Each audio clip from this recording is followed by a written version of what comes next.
Emmanuel Lévin. Tu es là avec nous ce soir parce que tu as traduit 2 livres de Enrique Dussel. Donc je vais les montrer en fait à la caméra. Philosophie de la libération d'abord. C'était en quoi? C'était en novembre, c'est ça? Novembre 2023, oui. Voilà. Et puis ensuite, ni une ni deux, tu t'es mis à en traduire un autre. Métaphysique de l'altérité. Ouais, Lévinas et la libération latino-américaine, le sous-titre, en mars 2024. Voilà. Ouais. Et donc, Enrique Dussel, qui est une sorte d'illustre inconnu en France, mais qui commence, en fait, grâce à toi, à être discuté. Et donc, je te présente brièvement d'abord. Emmanuel est philosophe, auteur d'une thèse intitulée « Voir les invisibles », une phénoménologie critique de l'invisibilité sociale à partir d'Emmanuel Lévinas.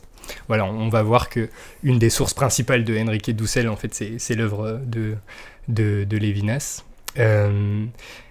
Et voilà, ouais, les 2 autres auteurs, autrices sur qui tu as travaillé, du coup, c'est Dussel et puis Judith Butler.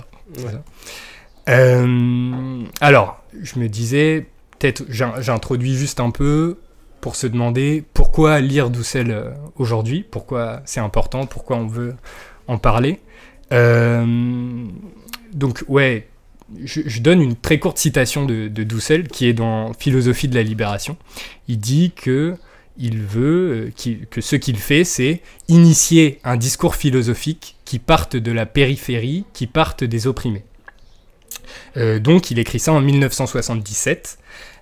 Et en fait, c'est l'un des fondateurs des études décoloniales. Voilà, donc ce qu'on y trouve, en fait, je pense, ce sont des armes théoriques, des armes de la critique contre la modernité coloniale européenne. Bon, pourquoi maintenant? Pourquoi est-ce qu'on en parle maintenant? Eh bien, il y a, je pense, 2 occasions que sont tes traductions, Emmanuel, et puis aussi, en fait, malheureusement, la mort d'Enrique Dussel, voilà, donc, qui nous a quittés en novembre dernier, à l'âge de 89 ans, et c'est aussi une sorte d'hommage, du coup, que d'en parler maintenant, je pense. Pourquoi cette semaine, dans le contexte actuel, et puis la lutte contre le fascisme qui vient. Bon, pour des raisons en partie contingentes, qui est que, en fait, ça fait trop longtemps qu'on devait organiser cette discussion. On s'est dit que si on le faisait pas maintenant, on le ferait jamais. Mais sans doute pas seulement, puisque Dussel a lui aussi été confronté au fascisme, sous une forme bien différente, évidemment. Mais ce fut très déterminant, on va en reparler, pour les conditions de réalisation de son œuvre, dont une partie très importante a été écrite en exil, en fait, peut-être la majeure partie même. Ouais. Et donc c'est le cas pour Philosophie de la libération, par exemple. Et voilà, donc je dis juste brièvement que dans la deuxième moitié des années 60, on assiste au retour des dictatures militaires en Amérique latine. Dussel est argentin, né à La Paz en 1934. Et donc en 1973, une bombe détruit une partie de sa maison, suite à quoi il s'exile, enfin quand même 2 ans après, au Mexique, où il va passer le reste de sa vie. Donc voilà, pour finir un peu d'introduire notre sujet, en 2 mots, lire Dussel, c'est aller à l'encontre des logiques de l'ignorance française face à l'histoire profonde et diverse des luttes et des théories anticoloniales, postcoloniales, décoloniales. On essaiera de parler de la différence qu'il peut y avoir entre ces concepts. Et puis aussi, peut-être ce qu'on peut dire, c'est une spécificité de l'œuvre de Dussel, c'est d'affirmer que les luttes décoloniales possèdent une dimension qu'il dit métaphysique, et on pourrait essayer de comprendre ce que ça signifie et ce que ça garde d'actuel, voilà, à une époque où peut-être le terme pourrait paraître un peu désuet, et et aussi, enfin voilà, moi j'ai l'impression que dans le domaine des théories critiques, on entend plus parler d'ontologie, surtout, voilà, je pense que le terme est très important aussi dans le cadre des nouvelles pensées écologiques et tout. Et donc là, voilà, c'est autre chose, et on va en discuter. Alors, peut-être qu'on pourrait commencer à parler un peu de sa vie, du contexte de son œuvre. J'ai préparé quelques petites questions. Je sais plus avec quoi je voulais commencer. Ouais, il y a le Dussel étudiant qui est peut-être intéressant. Voilà, je voulais te demander en quoi ces expériences en Espagne, en France, en Israël aussi, auprès du prêtre ouvrier Paul Gauthier, sont-elles déterminantes, quoi, pour le déploiement de son œuvre future? Ouais. Peut-être avant de venir à sa biographie, je voudrais juste peut-être dire quelques mots quand même sur l'actualité de la pensée de Dussel, y compris dans cette semaine et les semaines qui viennent. Comme tu l'as dit, donc, il a fait face personnellement au fascisme, au populisme d'extrême droite en Argentine. Voilà, quand on a fait sauter une partie de sa maison, il y a un mot qui a été laissé, c'était on l'accusait de marxisme et de corrompre la jeunesse. Donc voilà, il y a peut-être des échos encore à penser aujourd'hui. Et je pense qu'on va le découvrir, il y a l'importance de la pensée anti-impérialiste, anticapitaliste, écologiste, d'une certaine façon complètement insuffisante féministe dans sa pensée, on y reviendra, mais je pense que c'est vraiment une ressource, comme tu l'as dit, une ressource théorique qui peut être très intéressante pour nous dans le décentrement qu'elle opère. Ça veut dire, voilà, ça vient d'une autre, pour une partie d'une autre époque, en tout cas d'un autre lieu, et c'est une pensée très située, mais dans ce décalage, ça peut nous permettre aussi d'avoir une autre perspective sur notre présent. Pour revenir à son parcours, donc il fait le début de ses études en Argentine, dans une éducation vachement occidentale, donc les lectures canoniques qu'on fait aussi en Europe à cette époque, Platon, Aristote, voilà, jusqu'à Heidegger, ce genre de choses. Il continue ses études à Madrid, et il travaille sur une notion, la notion de bien commun, qui est une notion scolastique, thomiste, mais bon, en gros, c'est qu'est-ce qui est important pour la société. Et c'est le rapport entre la personne, qui est au centre de sa pensée à l'époque, la personne humaine, et le bien commun que doit viser la société. Mais bon, c'est une pensée encore très, très classico-classique, quoi. Et à la suite de ça, il part 2 ans en Israël, et c'est une expérience hyper formatrice pour lui, à plus d'un titre. C'est d'abord une expérience de travail. Il est charpentier dans, en gros, le bâtiment, où il construit des logements sociaux à Nazareth, avec, comme tu l'as dit, le prêtre ouvrier français Paul Gauthier.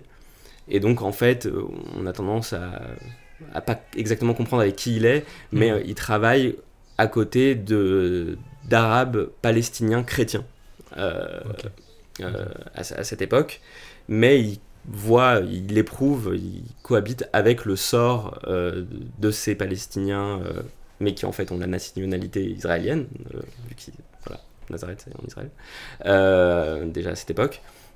Mais donc il voit leur misère et ça le marque profondément et il décide de philosopher à partir des pauvres, à partir des opprimés. Et en même temps, il s'initie à la philosophie juive et il apprend l'hébreu. Donc des sources très bizarres pour la pensée décoloniale, on ne penserait pas à ça, mais voilà, c'est Franz Rosenzweig, c'est Martin Buber, c'est Hermann Cohen. Bon. Mais ça lui permet de diagnostiquer la maladie de l'État et de penser voilà, à partir des pauvres. Il va ensuite à Paris. Et en fait, c'est un philosophe parisien aussi, en partie. Et il passe une partie des années 60 à Paris. C'est l'élève de Paul Ricoeur. C'est là qu'il écrit ses deux premiers bouquins. C'est là qu'il écrit ses deux premiers bouquins. L'humanisme grec, l'humanisme sémite. Ouais, il a un projet un peu fou d'anthropologie herméneutique. Ça veut dire quoi ? Ça veut dire qu'il veut penser ce que c'est le noyau culturel de l'Amérique latine. Et il se dit, pour penser ça, ce noyau occulté de l'Amérique latine, il faut remonter dans le temps et il faut remonter à la source grecque donc il écrit l'humanisme grec, et à la source sémitique, il écrit l'humanisme sémite, qui est en fait l'humanisme hébraïque, juif. Et ensuite l'anthropologie de la chrétienté, et donc... oui, c'est ça, parce qu'en fait, il est théologien aussi. Et donc à Paris, il fait pas que de la philo, il fait aussi de l'histoire, et il fait de la théologie. Il est diplômé de l'Institut catholique de Paris, en sciences des religions, et il est aussi docteur de la Sorbonne en histoire, avec une thèse sur l'épiscopat latino-américain dans la défense de l'Indien au temps des premières colonisations. Donc voilà, c'est un parcours assez bigarré, mais intéressant. Et il revient seulement en Argentine en 67, en fait. En 67, et là... il a une phase bizarre heideggerienne où il essaye de savoir ce que c'est l'être occulté latino-américain. Donc c'est une espèce d'ontologie située. Il continue à citer beaucoup il continue toujours toute sa vie à situer Heidegger, mais de manière beaucoup plus critique, parce que en 70, grande découverte qui va bouleverser sa vie. Un peu comme l'expérience israélienne. C'est une expérience de lecture pour le coup, et c'est Lévinas. Lévinas. Voilà.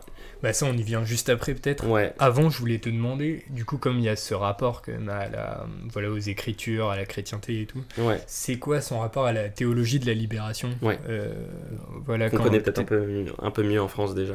Ouais, peut-être. Ouais. Mais est-ce que c'est quand il revient en Amérique latine, du coup, qui se trouve, voilà, qui découvre ce contexte ou... En fait, Paul Gauthier, Gauthier il y a quelques minutes, c'est le penseur de l'évangile libérateur et de l'église des pauvres. Et donc en fait c'est la matrice théorique de ce qui deviendra la théologie de la libération à la fin des années 60. Et donc en fait Dussel est dès les années 60 un proto-théologien de la libération, et il va faire partie des premières créations théoriques et pratiques de la théologie de la libération. Donc c'est vraiment un théologien de la libération aussi. On va voir il se présente aussi, mais d'abord et avant tout comme un philosophe de la libération. Ok. Mais l'importance de la pensée chrétienne et de sa formation chrétienne et de la théologie de la libération va continuer jusqu'à la fin. Et un de ses rares livres traduits en français, ça s'appelle Éthique communautaire, et c'est un livre de théologie, quoi. C'est publié au CERF. D'accord. Mais oui, en fait, c'est ce que j'allais te demander, du coup. En fait, comment on passe d'une théologie de la libération à une philosophie de la libération? Est-ce que c'est à partir de Lévinas ou Excellente question. Non, c'est pas à partir de Lévinas. C'est un projet qu'il a avant de découvrir Lévinas. En fait, c'est un projet assez simple. Il est philosophe. Il voit qu'en Amérique latine, à l'époque, il y a plein de la libération. Donc il y a la théologie de la libération, il y a la sociologie de la libération, il y a la théorie économique de la dépendance, on pourrait aussi du coup la voir comme une sortie de la dépendance, donc une théorie économique de la libération. Et lui, il est philosophe. C'est Samir Amin notamment. Et il se dit... Comment faire, moi, philosophe, pour penser la libération? Et donc, qu'est-ce que serait une philosophie de la libération? Il a deux optiques. Une optique, c'est, en fait, il faut libérer la philosophie latino-américaine pour faire une philosophie de la libération. La libérer de quoi? De la dépendance à l'égard de la philosophie occidentale. Et donc, essayer de voir, de faire une critique de l'eurocentrisme, en gros. De la dépendance culturelle, de la dépendance philosophique de la philosophie latino-américaine, pour penser à partir de la situation latino-américaine. Donc il y a ça, et philosopher, ça va être, par rapport à la sociologie, la théologie, ça va être des concepts. Et donc ça va être faire un système de concepts, qui seront des grosses catégories, qui vont aider à penser des situations concrètes. Mais le but des philosophes de la libération, ça va être de fournir aux luttes sociales et aux luttes de la libération une armature théorique, peut-être un peu abstraite, mais qui doit être ensuite concrétisée. Et ça doit être une philosophie qui doit être pédagogique. Ça veut dire on va essayer de faire prendre conscience aux opprimés, aux pauvres, aux peuples dépendants de l'Amérique latine, de leur dépendance, de leurs oppressions, de leur pauvreté, par des outils théoriques. Ouais, une de ses références aussi, c'est la pédagogie des opprimés, c'est ça? De Paulo Freire, une pédagogie de la conscientisation des oppressions. Et donc il y a vraiment une dimension, mais il le dit à peu près tout le temps, pédagogique de la philosophie de la libération. Ouais, c'est vrai qu'au début, il dit qu'il écrit Philosophie de la libération pour les philosophes débutants. Ouais, il dit ça. Ok. C'est une sorte de protreptique ouais, décolonial. ouais, mais c'est un livre il faut un certain bagage quand même théorique.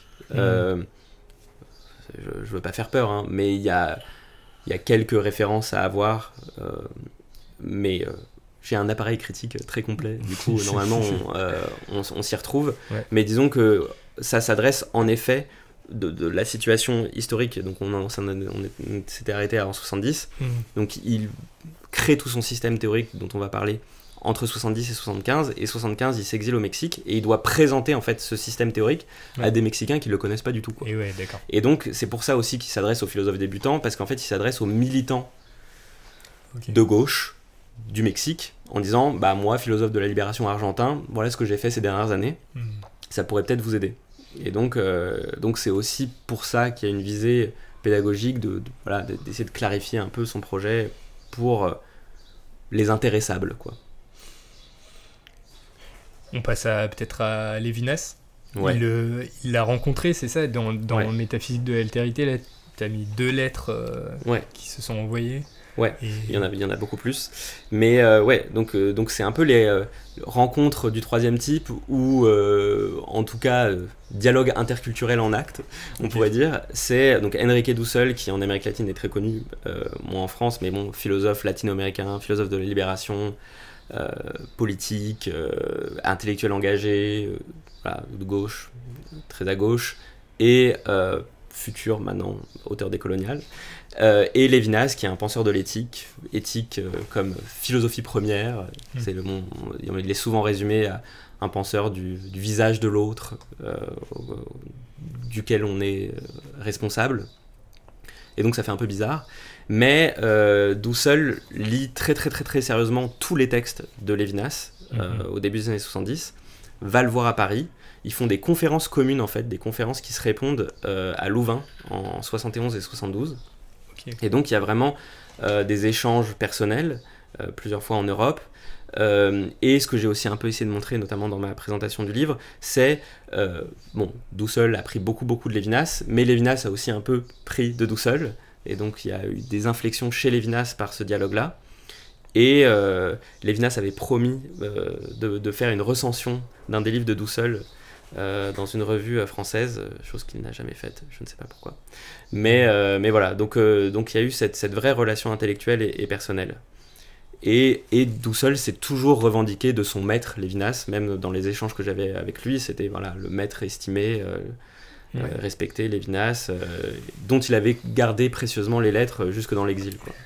Mais il y a aussi quand même une critique de Lévinas, mais ça peut-être on va y venir plus tard. Et moi ce que j'avais relevé à ce moment-là, c'est que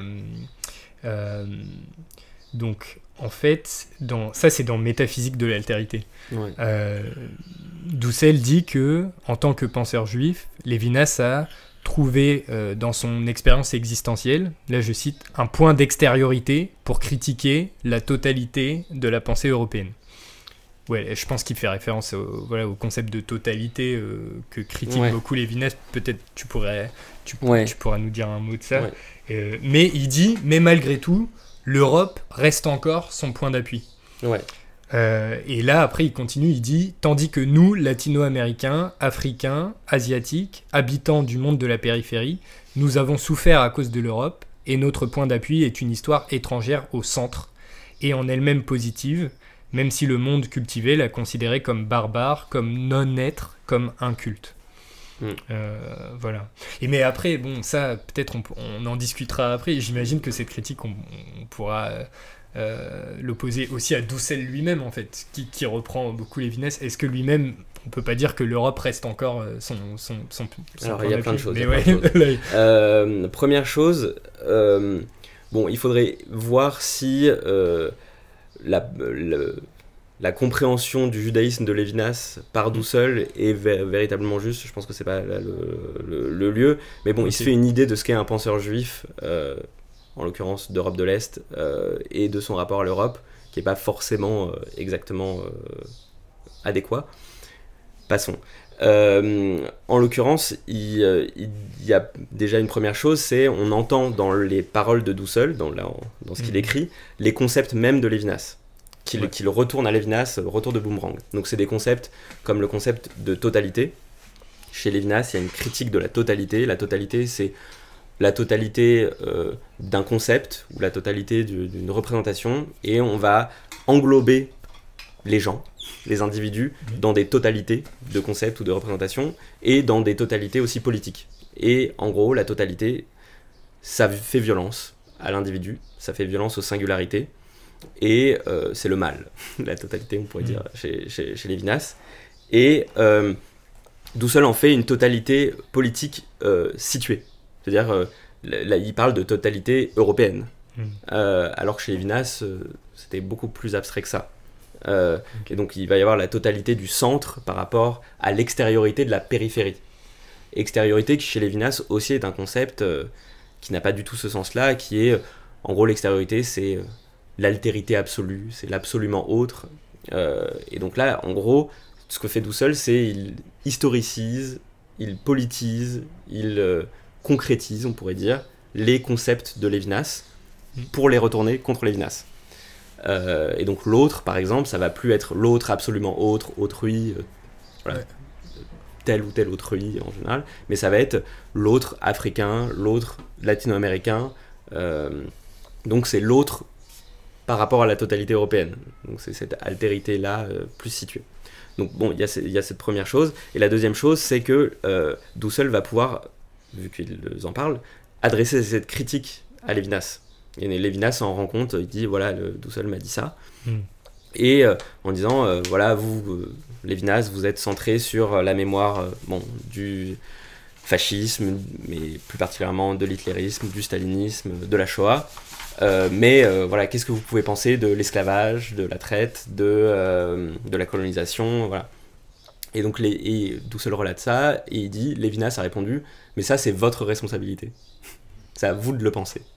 Donc on peut le voir comme, il n'est pas très généreux ce Lévinas, mais on peut aussi voir, c'est-à-dire, Lévinas avait compris l'ambition de philosophie située qu'avait Dussel, et il disait, moi, philosophe occidental, et d'ailleurs c'est à partir de sa rencontre avec Dussel qu'il va s'auto-désigner comme philosophe occidental, moi, j'ai ma responsabilité, et vous avez votre responsabilité. Bon, on peut le prendre de différentes manières, mais en tout cas, il y a cette idée que Lévinas est super, il a fait plein de concepts super qu'on peut d'ailleurs un peu utiliser à notre sauce, mais il serait resté au sein de cette totalité européenne parce que c'est là sa situation. Et du coup, Lévinas se présente lui-même comme occidental, alors que Dussel, j'ai l'impression que parfois il dit, en fait, si Lévinas est intéressant, c'est justement parce que voilà, il est extérieur à l'Europe par sa judéité. Et là, on revient au début, ça veut dire, c'est-à-dire que par sa judéité, c'est pas un vrai, ou pas seulement, ou pas qu'un occidental. Il y a on pourrait dire cette créolisation, ou en tout cas cette hybridité, ou ce mixte. Lévinas dirait entre Athènes et Jérusalem. Bon, c'est très très désuet comme manière de désigner les choses, mais voilà, en tout cas d'avoir cette source juive de sa philosophie qui le décentre, qui en fait en un sens un penseur aussi périphérique. Mais Lévinas a aussi conscience d'être naturalisé français et d'être pleinement français et d'avoir la responsabilité, ce qu'il appelle la mauvaise conscience de l'européen, et de penser cette responsabilité occidentale qu'il ne récuse pas, quoi. Donc, ouais. Et quand tu dis que, enfin je sais plus si c'est tes termes exactement, mais il y a une sorte de politisation en fait de la pensée de Lévinas chez Dussel, je me disais, en fait, est-ce qu'il y a d'autres politiques lévinassiennes comme ça? Est-ce que déjà il y a une politique chez Lévinas, tu dirais? Est-ce que Dussel est injuste quand il dit qu'il n'y a pas il y a en tout cas pas assez de politique chez Lévinas? Et puis aussi, enfin, par exemple, tu vois, une politique lévinassienne, moi, ça m'a fait penser un peu à... Par exemple, chez Miguel Abensour, t'as t'as des tentatives de faire une politique, d'ailleurs qui est une sorte de politique anarchiste, quoi, à partir de Lévinas. Je pense que Lévinas, il y a des textes où il est assez proche d'une forme d'anarchisme, peut-être. Notamment les textes, en fait, où il assimile la politique à la guerre. Mais donc, du coup, ça fait retomber dans une position où, en fait, il faut s'éloigner de la politique, d'ailleurs. Mais, tu vois, par exemple, j'avais pris une phrase de Totalité et Infini, du coup, voilà, qui est... peut-être l'œuvre la plus célèbre de Lévinas, je sais pas si on peut dire la plus aboutie ou pas, mais sa thèse en tout cas. C'est sa thèse, ok. Il dit voilà, l'art de prévoir et de gagner par tous les moyens la guerre, la politique, s'impose dès lors comme l'exercice même de la raison. Ou alors, voilà, il dit la politique porte en elle une tyrannie. Ouais. Tu vois. Enfin, ouais. Voilà.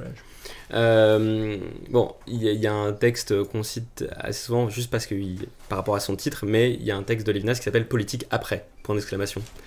Mais en gros, ce serait l'éthique comme voilà, philosophie première et politique après, et basta. Bon, c'est un peu plus compliqué que ça. En pourcentage de volume de pages, oui, il y a beaucoup plus de pages qui sont consacrées à l'éthique qu'à la politique. Maintenant, on peut avoir différentes lectures de Lévinas. Il y a des lectures de Lévinas apolitiques. Il y a des lectures de Lévinas comme une éthique qui permet de critiquer le politique ou de critiquer les violences du politique. Et il y a des lectures de Lévinas, donc tu as cité Abenso, ou plutôt voilà, anarchiste. Il y a des lecteurs aussi en anglo-saxons qui iraient aussi dans ce sens-là, qui sont... en fait, c'est pas une critique des violences ou des excès de la politique, mais c'est une critique de la politique, parce que toute politique, la politique, l'exercice même de la politique, le bon fonctionnement de la politique et de l'État, produit des injustices, inévitablement, et c'est comme ça, mais faut faire avec ça. Et donc, on pourrait dire qu'il y a une méditation du politique chez Lévinas. Il n'y a pas de... voilà, un système de philosophie politique, ça c'est sûr, ou de philosophie de l'économie, il n'y a pas du tout de comment ça s'institutionnalise, pas du tout, mais il y a une pensée de l'articulation entre éthique et politique. Moi, ce que j'ai essayé de faire dans mes propres travaux, en gros dans ma thèse, c'est d'essayer de voir les textes un peu périphériques de Lévinas, où il y a quand même de la politique, c'est des textes d'intervention notamment, et des textes aussi beaucoup en lien avec la montée de l'hitlérisme dans les années 30. Et on voit qu'il y a une prise en compte quand même de situations politiques précises par Lévinas, éclairées par sa philosophie. Bon, chez Dussel, il y a quand même, il pousse le bouchon un peu trop loin, parce que Lévinas distingue quand même radicalement l'éthique de la politique, pour après dire « Ah, l'éthique se trahit en politique », ou voilà, mais c'est deux choses différentes. Pour Dussel, l'éthique, c'est la politique. Il met un signe égal, là où il y a un signe radicalement différent pour Lévinas. Et donc, il veut faire descendre l'éthique de son ciel sur Terre, quoi. Là, il n'y a plus de transcendance de l'éthique. Il y a une immanence de l'éthique. Dussel n'est pas non plus béni oui-oui, il a bien conscience que en fait, le monde est injustice et violence et oppression, mais il pense que l'éthique permet non seulement de juger de situations à la Lévinas, et de dire « Ah voilà, là il y a injustice, là il y a violence, là il y a oppression », donc une philosophie politique négative, parce qu'il appelle ça comme ça, et il dit qu'il y a ça chez Lévinas, et c'est super, mais il pense que l'éthique peut permettre de faire une philosophie politique positive, ou constructive, on pourrait dire, et donc orienter normativement telle politique de justice sociale, telle politique démocratique, telle institutionnalisation d'une norme éthique. Donc ça, il va plus loin que Lévinas, parce qu'il a dit que Lévinas était insuffisant. Il va faire ça comment ? À partir de 1975 et de son exil au Mexique, il va relire toutes les œuvres complètes de Marx, dans l'ordre chronologique, en allemand. Ça va lui prendre à peu près 15 ans. Et il en tire 4 livres. Mais en gros, ça va lui servir à faire une philosophie de la production, une philosophie du travail, une philosophie, une politique de la libération, avec un soubassement économique assez important. Je me disais que là, ouais, ce qu'il tire aussi en fait de Lévinas, du coup, c'est sa métaphysique en fait, Ouais. peut-être le concept de métaphysique. J'ai l'impression que la source première c'est Lévinas. Ouais. Est-ce que tu peux aussi Ouais. peut-être expliquer en quoi ça a rapport avec ce qu'on vient de dire à propos de la politique? Ouais, ça peut paraître très bizarre. Ouais. J'ai dit qu'il mettait un signe égal entre éthique et politique. Et bah je rajoute un troisième truc, il met un signe égal entre éthique, politique et métaphysique. Ça veut dire quoi ? C'est-à-dire que la métaphysique, pour lui, c'est pas la science des premiers principes, mais c'est deux choses en fait, qui va synthétiser de manière aussi assez étrange.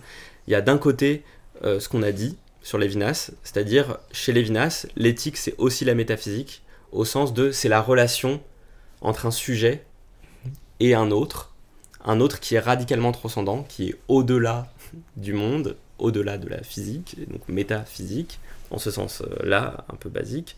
Et donc, la relation métaphysique doit guider l'éthique, mais doit aussi guider la politique. C'est-à-dire, toute politique doit respecter cette relation métaphysique, cette relation à une altérité radicale, et ne pas lui faire violence. Et il y a l'importance d'une responsabilité au cœur de l'éthique, mais aussi au cœur de la politique de la libération. Donc bon, ça, peut-être qu'on comprend à peu près. Métaphysique aussi d'une autre lignée, totalement différente, et peut-être encore plus inconnue pour voilà, le public, qui est une métaphysique thomiste, liée à saint Thomas d'Aquin, et qui est, qu'on a qualifié dans l'histoire de la philosophie de réalisme. Donc c'est un réalisme, c'est une métaphysique dans le sens où le réel est radicalement transcendant, la réalité est radicalement transcendante, on peut en parler, on peut se la représenter, mais on n'aboutira jamais à la réalité en tant que telle. Et il y a eu des interprétations politiques, on pourrait dire sociopolitiques, de ce réalisme thomiste, et c'est en France aussi un courant qui s'est appelé le personnalisme. Donc c'est Jacques Maritain et Emmanuel Mounier notamment, et c'est de dire que c'est la personne qui est la réalité suprême, et cette personne, elle est radicalement irréductible à tout ce qu'on peut en faire, tout ce qu'on peut en dire, et c'est ça qui doit guider aussi l'éthique. Et donc, on pourrait dire qu'il y a ces deux sens de métaphysique, une métaphysique lévinassienne et une métaphysique personnaliste, qui sont à l'œuvre dans la philosophie de la libération. Donc qui met au centre à la fois la personne réelle, ce réalisme-là, et l'autre, cette éthique lévinassienne. En gros, le plus important, c'est l'autre personne. Et il fait repasser ça dans du Marx. Et il y a du Heidegger, il y a du Marx, il y a des théories latino-américaines aussi. Mariátegui, José Carlos Mariátegui, qui est un marxiste péruvien.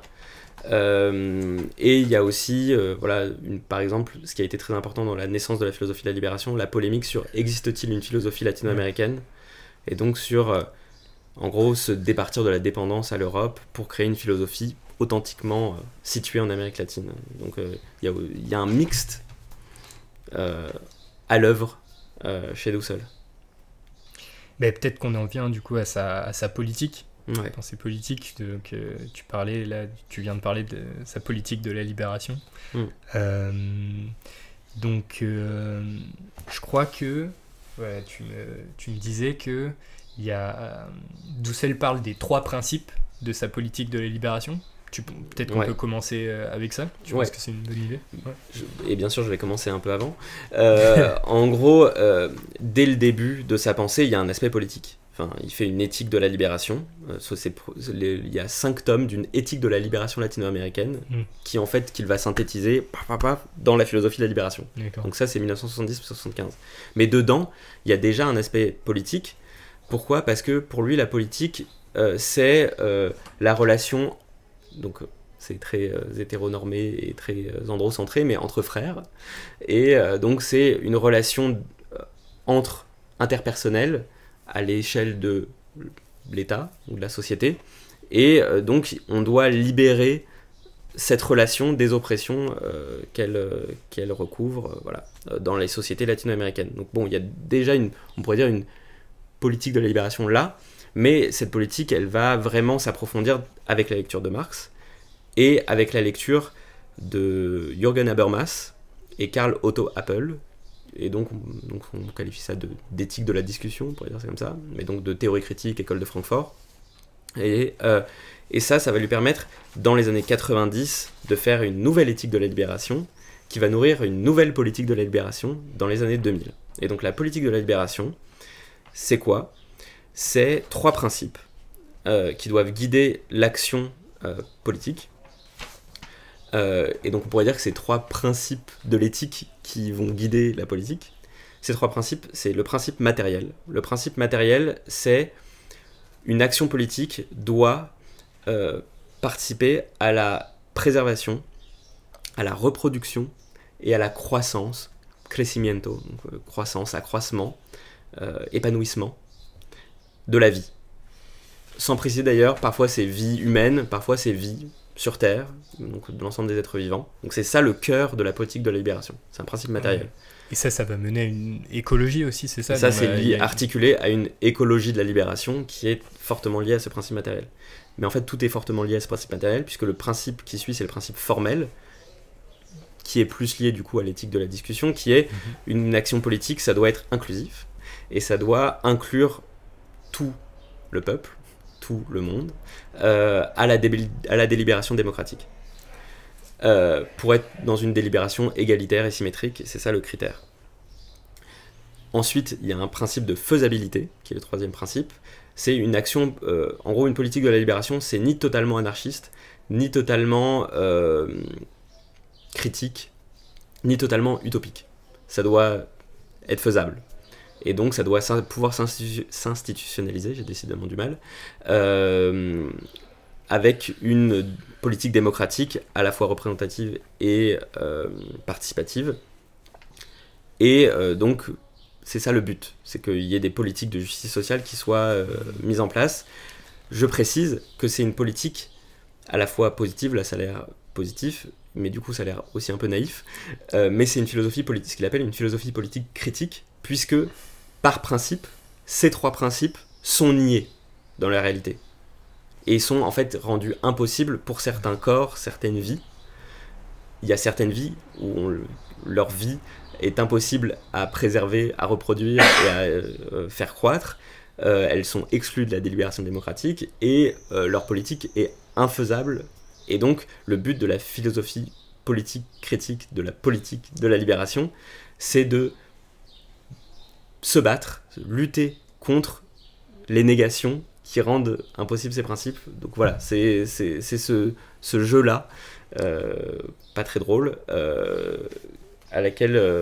auquel essaye de participer Dussel. Et du coup, enfin ça peut-être j'anticipe un peu sur la suite, mais ce que tu dis me fait penser à ça.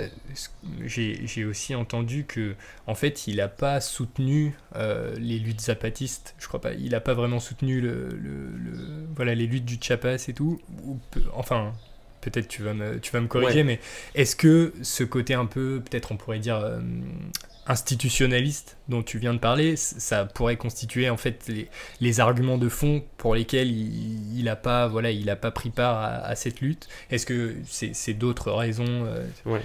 Alors parce qu'il vivait au Mexique. Ouais, donc il y a la perspective critique de Dussel, mais bon, je vais me faire l'avocat de Dussel. Et l'avocat de Dussel dirait que non, pas du tout. Il a été toujours parmi le peuple. Donc il s'est lui-même pensé avec un concept tiré de Gramsci comme intellectuel organique. Donc c'est le philosophe de la libération est un intellectuel organique. Bon, il a aussi dit que c'était un prophète, mais bon, c'est surtout un intellectuel organique. C'est un intellectuel organique, il est parmi les luttes. Et c'est là où joue son rôle de pédagogue. Et parmi les luttes, il a été parmi les luttes, on pourrait quand même le dire, les luttes en Argentine, mais aussi dans toute l'Amérique latine à la fin des années 60, début des années 70, et au Mexique. Il a vraiment été du côté des mouvements sociaux mexicains, ce serait vraiment être méchant de dire le contraire. Et aussi, et d'ailleurs on lui a reproché ensuite, voilà, il a été du côté de Evo Morales, bon, voilà, d'un certain nombre de Maduro, d'un certain nombre de présidents voilà, latino-américains de gauche, on pourrait dire ça comme ça. Pour le Chiapas dont tu parles, il a soutenu fortement. Okay. Il s'est approprié certains de leurs concepts, notamment le concept de plurivers. Faire tenir dans ce monde plusieurs mondes. Voilà, et surtout le concept de pouvoir obédientiel. Donc c'est pour avoir un pouvoir, pour exercer un pouvoir de manière légitime, on doit obéir à ceux à qui on commande. Donc c'est ce concept zapatiste. Donc on pourrait dire super. Sauf que c'est plutôt les zapatistes qui ont dit mais non merci en fait, on veut pas trop de votre soutien. Ça c'est un point. Et aussi voilà, Dussel c'est quand même tu parlais de institutionnaliser, oui, donc à partir des années 2010 il a été avec le parti de López Obrador, donc le parti qui est devenu le parti présidentiel, en tant que formateur de militants. Donc il faisait des ateliers de formation à sa politique de la libération. Et on pourrait dire que la politique de la libération était un peu le système théorique en soubassement de l'avènement au pouvoir de ce parti-là. Alors, il y a eu beaucoup de critiques féministes qui ont été opposées à Dussel. Ouais. Assez tôt. Bon, enfin déjà un constat. Dans la génération de la philosophie de la libération en Argentine, il n'y a qu'une seule femme qui a été reconnue, il y en avait plusieurs, mais c'est Amelia Podetti, et Amelia Podetti, ça a été ensuite une figure assez de droite. Donc bon, voilà, et liée au péronisme, tout ça. Mais, donc bon, il faut resituer aussi, et c'est ce que la réponse, c'est le plaidoyer de Dussel, mais pardonnez-moi, j'ai fauté, mais c'était une époque, et c'était l'Amérique latine de cette époque, donc le sexisme ambiant, mais bon, quand toute une partie de sa philosophie, c'est on va lutter contre le machisme, donc c'est dans ces termes-là, c'est très daté, mais on lutte contre le machisme, et on fait une érotique de la libération, là aussi très daté, j'étais un proto-féministe, voilà. Bon, ça c'est sa défense dans les années 80. Bon, la défense ne tient pas du tout, parce qu'il y avait des féministes latino-américaines à cette époque, parce qu'il est totalement dans une philosophie que dénonce Simone de Beauvoir au début du IIe siècle, c'est-à-dire la femme c'est l'autre, avec un grand A, donc voilà, avec un soubassement aussi théologique, un christianisme latino-américain, culte marial, voilà, le couple c'est un couple hétéro, et l'homosexualité c'est péché. Il a des termes très très très très durs sur l'homosexualité, c'est en fait une érotique du même, et le même c'est pas bien. Il faut une érotique de l'altérité, donc bon, n'importe quoi. Voilà, et donc il va y avoir des critiques féministes sur voilà, le sexisme théorisé, mis en pratique par Dussel. Et après, il essaye de se reprendre. Le truc très très très bizarre avec Dussel, c'est que en vieillissant, c'est pas devenu un conservateur. Et il s'est pas droitisé en vieillissant, mais bizarrement, lui, pas à la stalinienne, mais il a quand même fait des autocritiques et il a pris conscience de son sexisme et de son hétéronormativité en partie, en tout cas de son homophobie, il a dit j'étais complètement sexiste, j'ai été homophobe, ne lisez pas ce que j'ai écrit. Dans les nouvelles éditions il l'a enlevé, bon on pourrait dire il l'a enlevé, moi du coup j'ai remis en note de bas de page pour dire à cet endroit là il y avait quand même ça à l'époque. Mais voilà, donc il a commencé à parler du genre au lieu du sexe, et il a commencé à, comble du comble, faire une écriture inclusive. Et donc el otro devient el otro / otra. Et donc il va commencer à faire il enlève hombre, qui est homme, mais homme masculin, pour mettre ser humano, donc être humain. Et donc il va faire vraiment virage en incluant les luttes féministes au fur et à mesure. Peut-être un dernier point sur sa politique. Il y a dans Métaphysique de l'altérité, un moment, il engage un dialogue avec Lévinas à propos de l'État d'Israël. Ouais. Est-ce que tu veux dire 2 mots de sa position par rapport à ça? Je sais pas d'ailleurs dans quel contexte en fait il écrit, je crois que c'est dans le premier ou le deuxième chapitre. C'est peut-être dans les années 70 à peu près. Il s'y est référé plusieurs fois, mais le gros texte, pour le coup, sur ça, sur Israël, c'est 2006. Et en fait, c'est pour le centenaire de Lévinas. Et il est à Jérusalem pour le colloque centenaire sur Lévinas. Et il fait ça. D'accord. Et il fait, en gros, Lévinas avait pas les catégories philosophiques pour penser le fait que l'État d'Israël pouvait à la fois être un messianisme, être habité par un messianisme, on va dire, religieux, et par un messianisme politique. Et il y avait une ambiguïté du messianisme que portait le sionisme puis l'État d'Israël, que Lévinas n'a pas su résoudre, et ce qui lui rendait, ça ne l'empêchait pas de critiquer politiquement la colonisation en Cisjordanie et à Gaza, et de s'opposer et d'être vigilant au fur et à mesure des événements aux dérives d'un gouvernement israélien, mais il ne pouvait pas faire une critique philosophique. Et c'est ça le problème pour Dussel. Donc c'est un texte de philo, mais qui aboutit à une critique philosophique des injustices et des violences, des oppressions commises par le gouvernement israélien, les gouvernements successifs israéliens.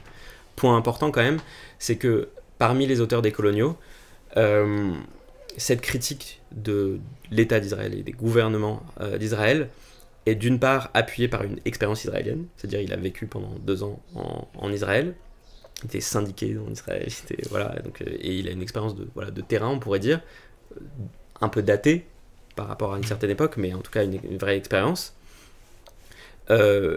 Ensuite, il a une vraie expérience, même si c'est d'un point de vue chrétien, de la culture, des écritures. Il a fait de la critique biblique, donc il a lu le Talmud et tout ça, et de la philosophie juive, donc ça on peut pas non plus lui reprocher. Et ensuite, il a, à ma connaissance, et j'ai fouillé, jamais il n'a jamais remis en question la légitimité de l'existence d'Israël. Donc il ne considère pas que l'existence d'Israël, de l'État d'Israël, est un phénomène colonial en soi. Il va critiquer les colonisations successives, et en gros je pense qu'il prônait une solution à 2 États dans les limites possiblement de 48, voire de 67. Mais en tout cas il a toujours été très clair sur ce qu'on qualifierait maintenant d'un sionisme, c'est-à-dire il faut absolument que les Palestiniens aient un État, mais ça ne doit pas remettre en question l'État d'Israël tel qu'il a été créé. Voilà ce que je peux dire, je crois. Est-ce que, écoute, il y a un autre peut-être gros fil directeur que j'avais envie qu'on aborde, si tu veux bien, c'est essayer de faire une sorte un peu de généalogie du décolonial, quoi, à partir de Dussel. En fait, tu as déjà retracé un peu le contexte de son œuvre, toutes les différentes influences. Par exemple, Mariátegui, un peu l'émergence d'un premier indigénisme dans les années 1920. Ensuite, la théorie de la dépendance, Samir Amin. Il y a un truc qui est important, je crois, c'est le groupe modernité et colonialité. Donc ça c'est bien plus tard, c'est dans les années 98 mais. Et t'as une sorte de triade, c'est ça, Dussel, Quijano et Mignolo, c'est ça? Ouais. Est-ce que tu veux Ouais. On peut le dire comme ça, ouais. Ouais. C'est peut-être... Non, je c'est peux très bien, présenter c'est très un peu... ouais, je vais un peu revenir sur une généalogie un peu plus longue, Ouais. que fait Dussel lui-même, hein, c'est pas moi qui invente. Ok. C'est les proto-décoloniaux, Mm. et les premiers contre-discours de la modernité, c'est comme ça qu'il appelle ça. Ah oui, ça c'est c'est- carrément Las Casas. C'est Las Casas. Ok. Donc voilà, c'est les premières critiques, mais en fait une évangélisation critique, on pourrait appeler ça comme ça. Donc critique de la colonisation, des injustices de la colonisation, mais sans remise en question quand même de la colonisation. Mais il dit qu'il y a un premier contre-discours à ce moment-là. Et un certain nombre de critiques indigènes aussi au XVIe et XVIIe siècle donc, qui visent ça. Puis il passe aux émancipations du XIXe siècle, Alberdi ou Bolivar, des gens comme ça, Mariátegui et lui, enfin, la philosophie de la libération. Et donc il n'y a pas que lui. Et ensuite, ce groupe Modernité-Colonialité, qui est en fait un assemblage de gens qui ont des âges très différents et des statuts très différents en 98, qui se réunissent en fait pour la première fois dans un séminaire à Binghamton, donc dans l'état de New York, aux États-Unis. Et parce qu'il y a des gens qui sont des gens assez confirmés, donc il y a et qui sont à plus ou moins de la même génération, donc Quijano, Dussel, Wallerstein, des gens comme ça, Mignolo qui est un peu plus jeune, et des gens comme Grossvogel, Ramon Grossvogel qui sont beaucoup plus jeunes. Et donc en fait, les Quijano, les Dussel, les Wallerstein ont déjà leur système à eux, leur système philosophique. Et donc ce groupe, ça va plutôt être pas forcément une synthèse de ces systèmes, mais ça va être du picorage. Ça veut dire quelle idée on peut prendre qui va nous permettre de penser une chose commune et un problème qu'ils ont en commun, qui est l'articulation entre la modernité eurocentrée dans le monde, dans ce qu'on a appelé le système monde, et l'histoire de la colonisation et de l'esclavage. Et donc, c'est cette articulation entre modernité et ce qu'ils vont appeler colonialité, colonialidad, qui va faire communauté philosophique ou communauté scientifique, parce que d'ailleurs, il n'y a pas c'est toutes les sciences humaines et sociales qui sont représentées. Et donc là, on a cité 3, mais voilà, il y en aurait une dizaine d'autres, dont au moins 2 femmes, c'est-à-dire Maria Lugones, donc ça c'est un peu plus tardif, mais donc qui a pensé la colonialité du genre, donc qui est une philosophe féministe argentine, et Catherine Walsh, qui pour le coup est une philosophe de l'éducation, une pédagogue.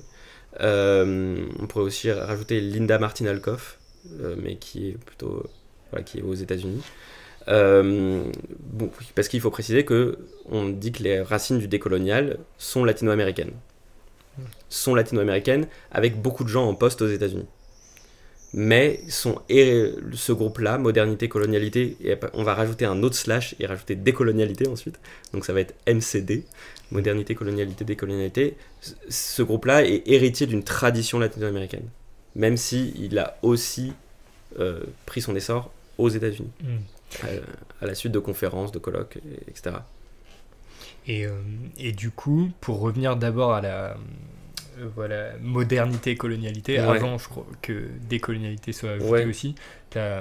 Du coup, est-ce que tu peux expliquer la différence entre colonialisme et colonialité? Ça, c'est plutôt Quijano, c'est ça, qui fait cette distinction? En fait, je crois que c'est dans ton introduction, tu dis qu'il y a 2 thèses principales qui permettent de résumer un peu modernité, colonialité, dont la première vient de Quijano et la deuxième vient de Dussel. C'est ça? Et la première, c'est sur la distinction entre colonialisme et colonialité, et puis la deuxième sur le lien entre modernité et colonialisme. Tout ça est très schématique, mais pour être schématique, on pourrait dire que ce qu'on retient de Quijano, c'est la notion de colonialité. Et la notion de colonialité, plus précisément, donc on pourrait dire colonialité du pouvoir, ou la matrice coloniale. Donc la colonialité par distinction du colonialisme. Le colonialisme, c'est un système politique, on pourrait dire ça comme ça, de colonisation, donc d'une métropole sur un autre territoire, et une colonisation qui après est multifacette, politique, économique, culturelle, avec la mission civilisatrice, etc. La colonialité, ça pourrait être, et donc là les mots sont très importants et c'est pas très stable, mais est-ce que c'est l'essence même, le noyau même du colonialisme? Est-ce que c'est la sédimentation du colonialisme? Est-ce que c'est le reste du colonialisme après l'ère des décolonisations?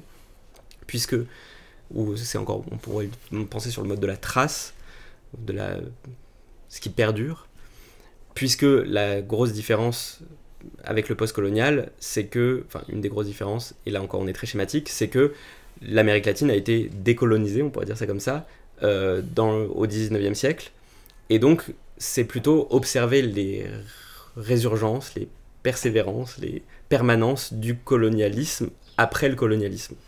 Et c'est pour ça qu'on va parler de colonialité, en insistant sur le IT comme si ça faisait partie de l'être même de la réalité latino-américaine. Et donc colonialité, après ce qui est très important pour Quijano, c'est le lien entre cette colonialité et le capitalisme et le racisme moderne, puisque pour lui, le système monde capitaliste et le racisme sont nés avec la colonisation des Amériques. 1492, du coup, c'est la on date. On met la date 1492 parce qu'il faut bien une date, mais bon, ça devient un peu mythifié, mais bon, 1491, disons. Et donc, c'est ce lien entre colonialité maintenant, colonialité, racisme, capitalisme, qui est très important. Et le lien entre colonialité et modernité est déjà présent chez Quijano, mais va être beaucoup plus creusé par Dussel. Et donc là, on en vient peut-être à la deuxième thèse, qui est pour Dussel. Peut-être juste avant ta deuxième thèse, je crois qu'il y a une question en voix off. C'était vraiment pour rebondir dans la continuité de ce que vous disiez, c'est que moi j'y connais vraiment pas grand chose dans la pensée décoloniale, mais j'ai l'impression que en France, j'ai une double question. Je trouve qu'en France, la pensée décoloniale est très sociologisante. La pensée décoloniale qui domine à son échelle, c'est le pire, PDH aujourd'hui, etc. Et j'ai l'impression que l'espèce de base théorique est très sociologisante, Sadrichiari sur la question des races, etc. Et qu'il y a assez peu de place sur la philosophie, donc ça, pour la philosophie. Et donc ma question c'est en quoi est-ce que Dussel, que j'ai pas du tout lu, que je connais pas du tout, mais en même temps c'est ça qui m'intéresse dans l'entretien, dans quelle mesure est-ce que la dimension philosophique nous amène à une autre dimension, première question, qui se redouble d'une autre, qui est que j'ai l'impression que il y a un peu pas le mythe, mais en tout cas cette espèce d'aura de la pensée décoloniale sud-américaine qui est très, je sais pas s'il est très fort, mais en tout cas qui revient régulièrement, où on se dit mais il y a une autre pensée décoloniale en France, donc le pire, etc. C'est quelque chose qui est très ancré, on va dire, dans une sorte de trotskisme, léninisme très codé. Et donc ma deuxième question c'est qu'est-ce que Dussel et de manière générale la pensée décoloniale sud-américaine pourrait nous permettre de décaler dans ce qui est pour nous en France ici, ce qu'on connaît de la pensée décoloniale. Ouais, super. Ouais, je vais essayer d'être clair. Ma question n'était pas claire. Donc si. Non, les questions sont massives, donc c'est pour ça que je vais essayer d'être clair sans être trop schématique. Vous me pardonnerez. Pour la première question, on a reproché le manque de sociologie à la théorie décoloniale latino-américaine. Ou le manque de foucaldianisme, c'est-à-dire le manque d'analyse micro et de se contenter de macro-catégories. De grands récits, de philosophie de l'histoire, en gros. Et donc, Dussel avait la réponse en disant oui, c'est vrai, mais ces macro-catégories, ça peut servir ensuite à penser des situations concrètes. mais ça c'est à vous de le faire. Moi j'ai déjà pas mal bossé, et donc c'est à vous de sociologiser mes analyses philosophiques. Et donc en effet déjà là il y a un décalage d'un point de vue théorique. La pensée décoloniale en France, pour une très grande partie, n'est pas vraiment héritière de la pensée décoloniale latino-américaine, parce qu'il y a un manque de traduction, et les gens lisent pas l'espagnol.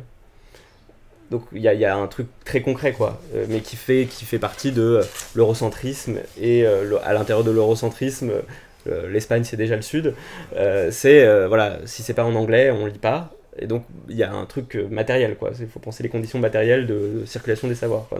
Donc il y a ce problème-là.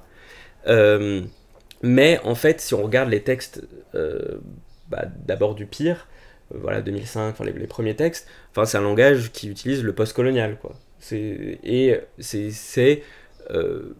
Donc il faudrait leur demander pourquoi est-ce qu'ils ont ressenti le besoin de passer au langage du décolonial et de la décolonisation et parce que eux n'emploient pas beaucoup le langage même de la colonialité.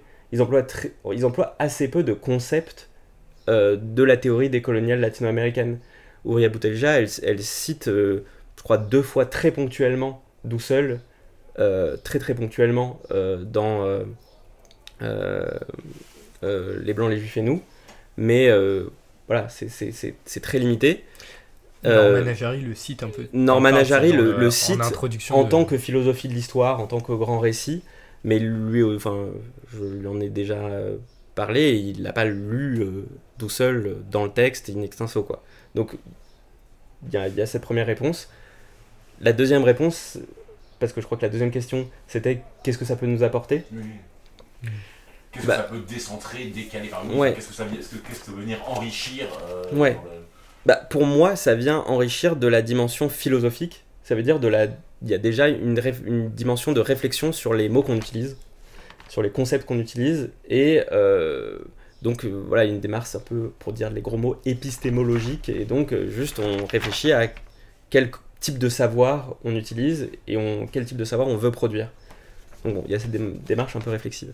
Ensuite, il y a une philosophie de l'histoire, avec ses dangers, qui en fait, pour moi, implicite dans le projet décolonial en France, mais qui n'est pas explicité, ça veut dire... et qui du coup devient très très très manichéenne, très... voilà, assez schématique. En gros, pour dire philosophie de l'histoire, c'est à la fois qu'est-ce qui s'est passé, et en fait Dussel a fait des travaux sur des archives à Séville, il y a une démarche d'historien à faire pour informer cette réflexion sur l'histoire, et il y a aussi une dimension de projection, c'est-à-dire comment on se projette dans l'avenir, comment on dépasse cette modernité, colonialité qui nous fait tant de mal, quoi, à tous, à des degrés divers.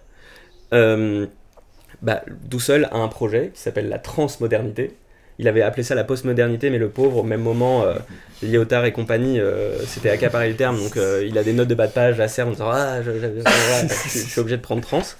Mais c'est tant mieux, parce que la postmodernité, c'est comme le post-colonial, c'est post, donc c'est après, donc ils pensent que c'est déjà fini, alors qu'ils sont encore dans la modernité. Et donc la transmodernité, c'est transcender la modernité. Et donc c'est un dépassement critique de la modernité qui charrie en fait un projet positif. Donc c'est un projet positif, c'est état de droit, c'est universalité de la raison scientifique, c'est démocratie participative représentative, c'est dialogue interculturel, nord-sud et sud-sud, c'est un projet d'émancipation et de justice sociale, avec une justice sociale aussi économique très importante. Et donc c'est en fait un projet politique beaucoup plus large que un enjeu qui, vous avez mentionné Carrie, c'est qui se centre beaucoup sur la lutte des races sociales et ces enjeux de racisme qui sont très importants en France. Mais il y a un projet plus global, un projet politique plus global et positif, selon moi, en tout cas chez Dussel. Mais c'est un peu, enfin, de ce que j'en comprends, c'est un peu l'anti-Adjari, quoi. C'est la version habermasienne, sympatoche, l'agir communicationnel. Ouais. Ceci dit, il fait une grosse critique quand même d'Habermas et d'Appel, non? Ouais, il fait une grosse critique. Donc parce que là, bon. Mais parce que moi aussi j'étais surpris au moment en fait où t'as dit qu'il intégrait un peu le projet habermasien, et tu vois ça, moi je trouve que dans Philosophie de la Libération c'est pas très visible. Après peut-être c'est plus tardif. Parce que aussi, c'est tardif. Mais pour Habermas, et juste pour le faire très rapide, d'ailleurs c'est plus Appel que Habermas. Bon, ça c'est pour la petite histoire, mais c'est surtout c'est l'importance de la discussion, du langage, de la délibération démocratique, mais faut pas oublier le matériel, faut pas oublier le matérialisme, c'est-à-dire il y a Habermas mais il y a Marx, et il faut pas oublier que ils sont complètement abstraits et trop formels, et ils oublient qu'il y a des exclusions de partout, et donc en fait leur discussion c'est un trou béant, quoi.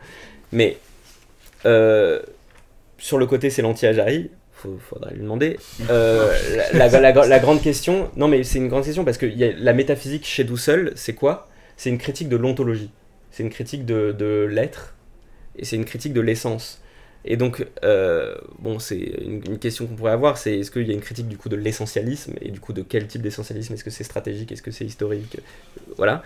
Mais la grande question, en tout cas pour Dussel, c'est une question d'émancipation, ou plutôt de libération, parce que l'émancipation c'est trop formel et il faut du matériel, et donc c'est une question de libération, mais c'est aussi une libération des assignations identitaires, et donc peut-être que ça paraîtra béni oui en France, mais la communauté qui importe pour Dussel, il parle beaucoup de communauté, mais c'est pas la communauté identitaire, c'est la communauté de vie, et c'est la communauté de discussion. Et donc, c'est ça qui importe. C'est la communauté, ce qu'il appelle aussi la communauté des victimes. Et donc, c'est comment la communauté des victimes peut devenir une communauté de vie et de discussion. Donc, je trouve ça très, très bizarre que, en France, l'obsession avec le décolonialisme, en plus on rajoute isme, c'est l'universalisme. Et est-ce que c'est universaliste ou pas? Voilà. Pour Dussel, en fait, il s'est jamais posé la question, enfin, c'est pas son problème. Enfin, bien sûr que la philosophie a une portée universelle, il faut critiquer l'eurocentrisme de l'universalisme européen, ça, il n'y a pas de problème, bien sûr, il le dit depuis les années 60, mais il a une formule, c'est la transmodernité, c'est l'universel dans la différence et la différence dans l'universel. Donc on peut dire que c'est une formule, mais en tout cas, c'est une dialectique entre les deux, quoi. Mais oui, ça me fait penser. C'est vrai qu'il y a vraiment quand même cette particularité du contexte français où ce serait inimaginable d'avoir une position d'intellectuel un peu similaire, parce que même s'il est, il est assez radical et tout, il a quand même une sorte de position d'intellectuel public, quoi. Et ce serait, je trouve, c'est inimaginable un intellectuel public décolonial en France, même aujourd'hui. Et le deuxième truc aussi auquel je pensais là, c'est je pense que c'est intéressant cette discussion avec Norman Ajari. Il y a des trucs que tu as dit qui renvoient à l'entretien qu'on a fait avec lui il y a pas longtemps. Et en fait, je me souviens que ce que Norman il fait dans l'introduction de Éthique et de la dignité noire, c'est de reprocher aussi à Dussel quand même de pas mentionner, de mentionner que très peu. En fait, disons, bon, je sais pas comment il faut appeler ça, la blackness, la noirceur, pour prendre la traduction d'Ajari. On va pas prendre celle de Ndiaye qui parle de conditions noires. Mais alors même que, bon, quand même, parler de 1492 et tout, de la colonisation de l'Amérique, c'est aussi parler en fait des débuts de la traite des esclaves. Bon, il y a un problème déjà, et on revient toujours au même problème, c'est que Norman Ajari a pas lu tout Dussel. Il n'y a pas beaucoup de gens qui ont lu tout Dussel, il a écrit 50 livres. T'es le seul, Emmanuel. Mais en 1963, puis en 1965, Dussel écrit déjà un article sur le racisme en Amérique latine, notamment à partir de la situation brésilienne. Mais la question raciale, la question de race, est essentielle pour lui parce que c'est là une question latino-américaine. C'est pas la question latino-américaine, c'est une question latino-américaine avec la question, est-ce qu'on l'appelle indigène, mais en tout cas, et avec la question, donc on pourrait appeler maintenant féministe, avec la question voilà, néolibéral, capitaliste, extractiviste, enfin, il y a une pluralité de questions. Ce qu'on retrouve pas chez Dussel, c'est une hiérarchie où la question raciale est en position prédominante, de primauté. Il n'y a pas de primat de la question raciale.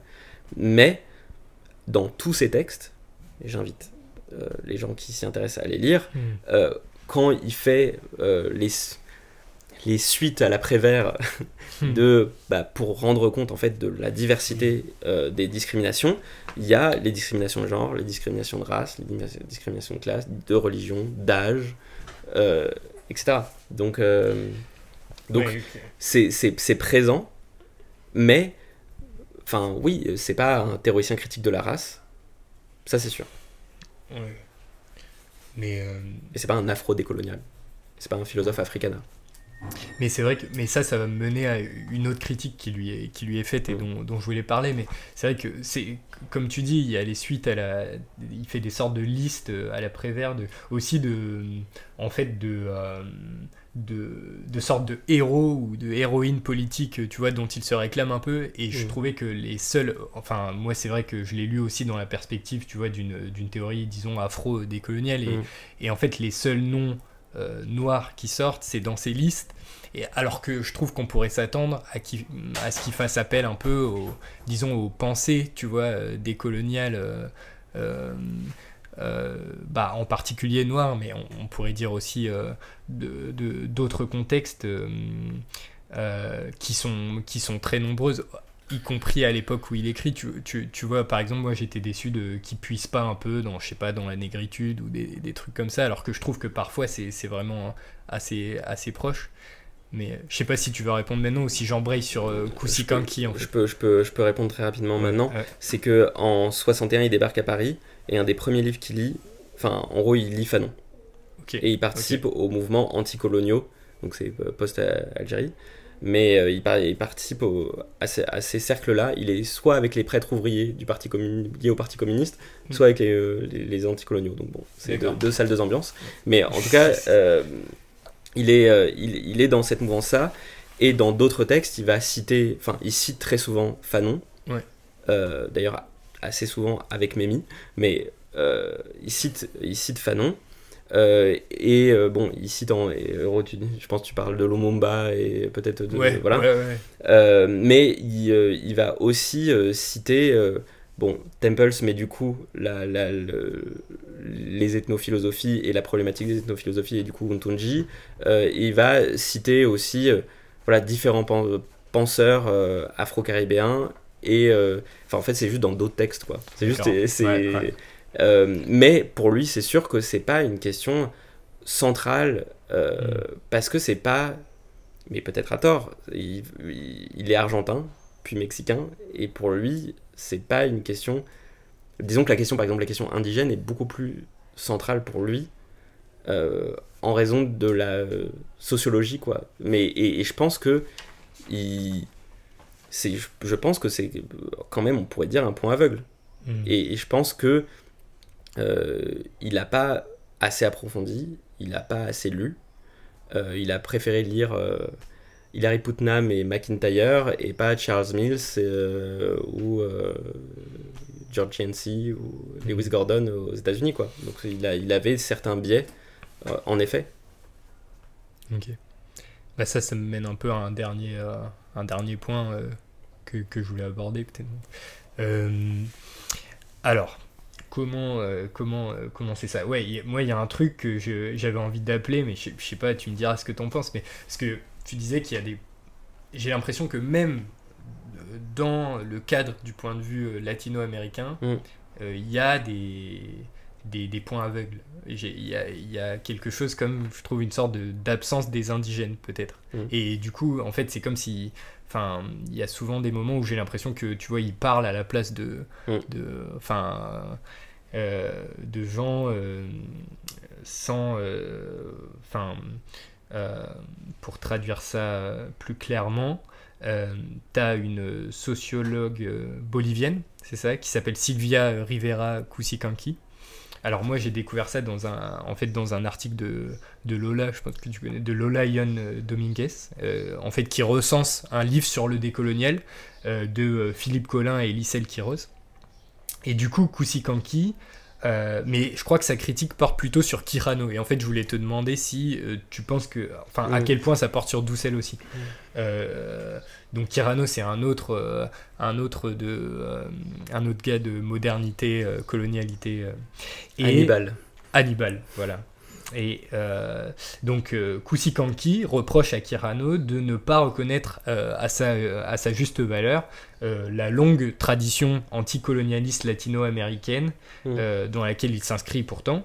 Et donc elle parle en fait de ces gens-là comme d'une sorte d'élite culturelle un peu déconnectée, quoi, des luttes sociales. Bon, après ça, tu disais tout à l'heure que quand même Dussel a participé aux luttes sociales et tout. Mais voilà, Kusikanki, elle oppose à ça une proximité des luttes des populations autochtones, en fait. Bon, après, c'est une critique interne, quoi, parce que je voudrais pas que sinon ça pourrait ressembler un peu à des critiques hors du décolonial qui vont dire voilà, en fait ces gens-là viennent des États-Unis, ils sont déconnectés, machin. Kusikanki, elle dit pas du tout ça, elle parle de l'intérieur, quoi. Mais non, bah ça me permet du coup de revenir sur modernité et colonialité, ce groupe. En fait, on en parle, on commence à le découvrir en France, du coup on se dit ah, c'est la théorie décoloniale latino-américaine, c'est un groupe ok, c'est Avengers, quoi. Bah en fait, Avengers, ils se sont séparés il y a 15 ans, quoi. En fait, le groupe Modernité Colonialité, ils sont réunis à partir de 98 et ils se sont embrouillés à partir de 2007. Et donc chacun est reparti un peu dans son coin. Et d'ailleurs, Enrique Dussel, il s'est jamais revendiqué comme penseur décolonial. Je suis un philosophe de la libération, qui parle de décolonisation épistémique, qui parle de décolonisation des savoirs, des désirs, voilà, mais... Aussi du pouvoir, quand même. Et du pouvoir, mais enfin, c'est un langage, le langage du décolonial, et voilà, il est très présent dans les articles qui portent sur ça, mais c'est pas que ça. Et en fait, ils se sont embrouillés pour des choix philosophiques et des choix politiques. Et donc en fait, c'est très très varié. C'est très varié parce qu'il y a toutes les sciences sociales qui sont représentées, toutes les générations, toutes les sources. Est-ce que c'est plus Foucault? Est-ce que c'est plus Lévinas? Est-ce que c'est plus Marx? Est-ce que c'est plus Althusser? Etc. Et aussi, en gros, par exemple, avec Kusikanki, c'est... on parlait de sociologie, c'est à quel point c'est sociologisé ou pas, à quel point c'est philosophique ou pas, et à quel point c'est ancré non seulement sur des terrains, mais aussi sur des luttes, et notamment des luttes indigènes. Et donc, en gros, cette critique porte. Il y a un certain nombre d'intellectuels décoloniaux latino-américains, notamment qui vivent aux États-Unis, mais pas que, qui... parle beaucoup de praxis, parle beaucoup de la force de la décolonisation, de blessures coloniales, de matrice coloniale du pouvoir, mais leur travail de décolonisation, de décolonialité sur les terrains latino-américains, c'est pas forcément ça, quoi. Donc cette critique porte, mais elle porte du coup jamais sur tout le monde. Et c'est ça qui est intéressant avec le décolonial, c'est que moi j'appelle ça une constellation, parce que bon, ça fait plus chic et on voit que c'est hétérogène, mais en gros, ouais, c'est un ensemble, quoi, un ramassis de gens très différents, mais c'est pas du tout un groupe uni, et avec un programme et un projet unifié. Et du coup, la critique adressée à Quirano porte pas sur Dussel. La critique sur Dussel porte pas forcément sur Quirano. Ce qui fait que c'est très difficile en fait de faire une critique juste du décolonial, et ça n'a pas forcément été fait en France, là encore parce que les gens n'ont pas forcément lu en espagnol, ça commence un peu. Pardon. Mais ce qu'il faudrait faire, c'est cartographier les apports de chaque intellectuel et leurs limites. Et là, on aurait déjà un tableau un peu plus précis, et on pourrait dire, nous en France, vu qu'on a un peu le recul, ça peut nous aider, ça c'est un danger, faire notre petit marché quoi, parce qu'il y a des choses plus ou moins bonnes dans le décolonial, et il y a un livre qui je crois va être bientôt traduit en français, qui est un livre latino-américain qui... Il y a un livre de critique latino-américaine sur le décolonial, comme...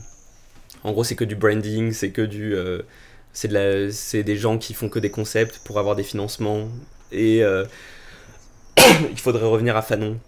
Parce que Fanon, c'est le vrai décolonial, parce que c'est vraiment anticolonial. Et voilà, le décolonial, c'est juste pour faire de la pub, quoi.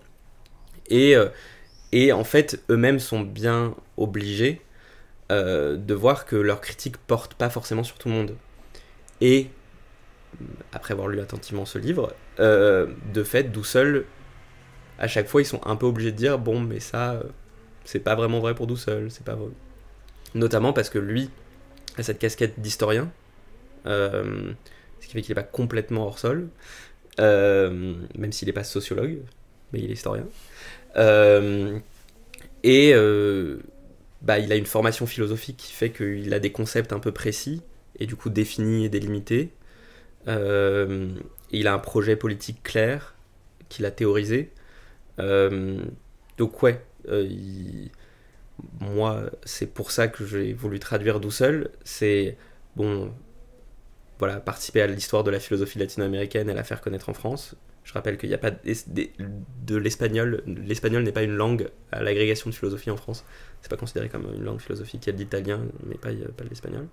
Donc c'était faire connaître des réceptions bizarres de Lévinas, ça c'était mon petit dada. C'était faire connaître les origines du décolonial, et surtout, c'était montrer que Dussel peut avoir une pertinence pour la situation française actuelle, la situation politique, quoi. Donc, j'espère qu'on l'aura un peu entendu aujourd'hui.